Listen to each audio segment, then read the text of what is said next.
Hello friends, welcome to Ajit study centre. तो आज के इस वीडियो में हम लोग फ्यूचर इंडेफिनिट टेंस के हिंदी वाक्यों को इंग्लिश ट्रांसलेट बनाने के लिए सीखेंगे। तो चलिए शुरू करते हैं आज के इस वीडियो को। तो यहाँ पर देखिए कुछ वाक्य दिए गए हैं, जैसे कि पहला में है मैं विद्यालय जाऊँगा, दूसरा में है माता जी खाना खाएंगी, तीसरा में है लड़के मैदान में क्रिकेट खेलेंगे। तो और भी कई ट्रांसलेट हैं। तो अगर इनको हम ध्यान से अध्ययन करेंगे तो यहाँ पर हम पाएंगे कि सभी वाक्यों के अंत में गा, गी, गे इत्यादि लगा हुआ है। ठीक है, तो इस तरह के हिंदी वाक्य को हम अंग्रेजी ट्रांसलेट कैसे बनाएंगे वो चलिए हम समझते हैं। तो इनका इंग्लिश ट्रांसलेट बनाने का स्ट्रक्चर होता है सब्जेक्ट प्लस शैल या will plus V1 plus object. यानी कि सबसे पहले हम सब्जेक्ट को लिखेंगे, उसके बाद हेल्पिंग वर्ब जो है शैल या विल, दोनों में से किसी भी एक का प्रयोग करेंगे। अब यहाँ पर सवाल उठता है कि किस सब्जेक्ट के साथ शैल का प्रयोग करेंगे और किस सब्जेक्ट के साथ विल का प्रयोग करेंगे। तो यहाँ पर हम समझते हैं। देखिए आई और वी, जब आई और वी रहे तो उसके साथ प्रयोग करेंगे शैल का। जब यू और दे रहे तो यू और दे के साथ प्रयोग करेंगे विल का।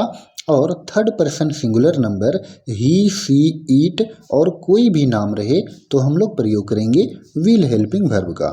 ठीक है, चलिए तो अब हम यहाँ पर बनाना स्टार्ट करते हैं।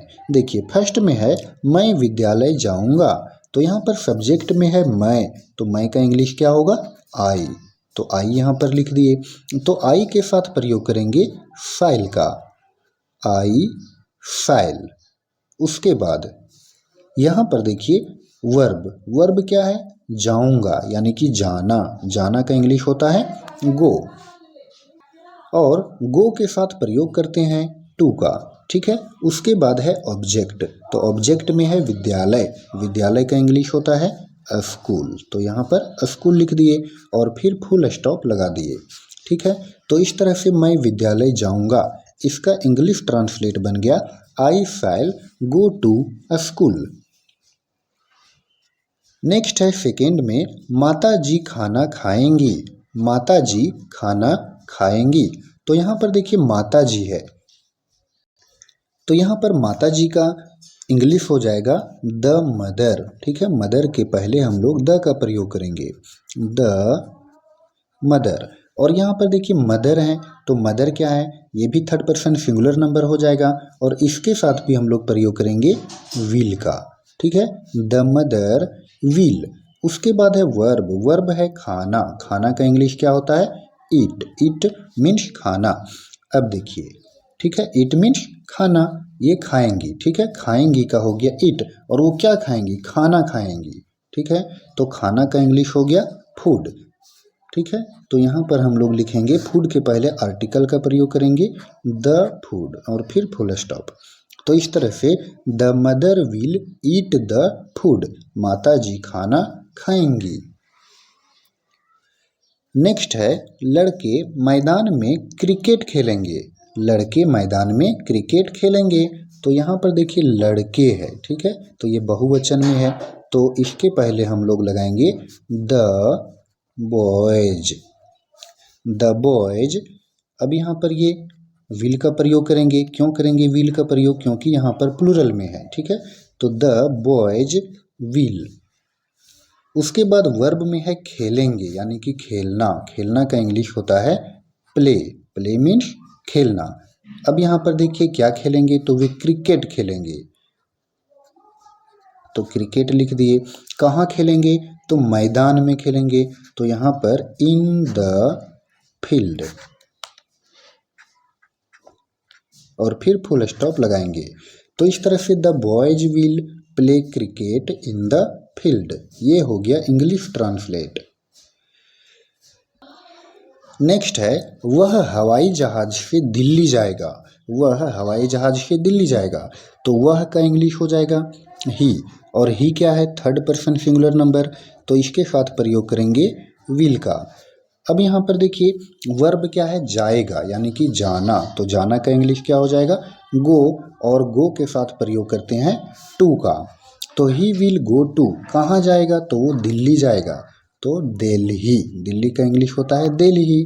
अब देखिए वो किससे जाएगा, तो हवाई जहाज से, तो he will go to Delhi by aeroplane, ठीक है। और फिर फुल स्टॉप लगा देंगे। तो इस तरह से he will go to Delhi by aeroplane, वह हवाई जहाज से दिल्ली जाएगा। ये हो गया इंग्लिश ट्रांसलेट। नेक्स्ट है तुम मुझे जिंदगी भर याद करोगे। तुम मुझे जिंदगी भर क्या करोगे, याद करोगे। तो देखिए सब्जेक्ट में है तुम का इंग्लिश हो जाएगा यू, और यू के साथ प्रयोग करते हैं कौन सा हेल्पिंग वर्ब का, विल का। उसके बाद देखिए वर्ब है याद करना, ठीक है। तो याद करना का इंग्लिश होता है रिमेंबर। यू विल रिमेंबर, किसको याद करोगे, तो मुझे याद करोगे, मुझे का मी, ठीक है। तो यहाँ पर लिख दिए मी, और जिंदगी भर का होल लाइफ, और फिर फुल स्टॉप। तो इस तरह से you will remember me whole life, तुम मुझे जिंदगी भर याद करोगे। अगला है रेखा छत पर पतंग उड़ाएगी। रेखा छत पर क्या करेगी, पतंग उड़ाएगी। तो रेखा क्या है, रेखा जो है वो एक लड़की का नाम है, और ये थर्ड पर्सन सिंगुलर नंबर है, इसीलिए विल का प्रयोग करेंगे। तो रेखा विल, देखिए वर्ब है उड़ाना, उड़ाना का इंग्लिश हो जाएगा फ्लाई। रेखा विल फ्लाई, क्या उड़ाएगी, पतंग उड़ाएगी।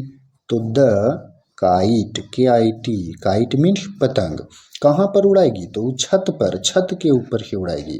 तो ऑन द रूफ, और फिर फुल स्टॉप, ठीक है। तो इस तरह से देखिए ट्रांसलेट क्या बना, Rekha will fly the kite on the roof, Rekha छत पर पतंग उड़ाएगी। 7 में है आज हमारे घर मेहमान आएंगे। आज हमारे घर मेहमान आएंगे, इसका इंग्लिश ट्रांसलेट क्या बनेगा, इसका जवाब आपको कमेंट में बताना है। जिसका भी आंसर सही होगा उसे मैं रिप्लाई करूंगा।